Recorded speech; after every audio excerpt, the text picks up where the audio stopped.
Angélique Kidjo recevra son étoile sur le Hollywood Walk of Fame le 18 août 2026 à Los Angeles aux États-Unis. Et plus béninoise qu'Angélique Kidjo, tu meurs.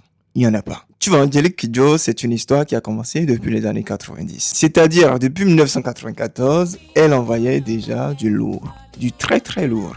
Des bangers carrément. Et on l'a vu avec des titres comme Batonga, Agolo et bien plus encore. Tout ça nous rappelle son enfance au Bénin dans une famille d'artistes. Exposé très jeune au jazz, à la soul, au funk.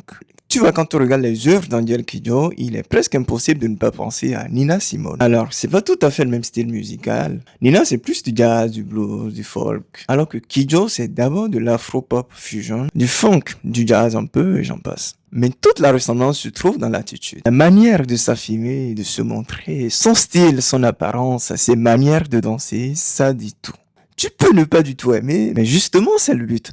C'est dans toute sa singularité. Nina Simone, en son temps, on l'appelait la rebelle. Carrément, c'était devenu son surnom. Elle est quand même devenue la prêtresse de la soul et ses œuvres ont fait le tour du monde. Quand bien même qu'à cette époque, c'était compliqué. Mais évidemment, aujourd'hui, on sait très bien qui tient le flambeau et qui va bientôt s'inscrire à tout jamais dans l'histoire avec son étoile sur le Hollywood Walk of Fame. Franchement, encore bravo à Angélique Kidjo.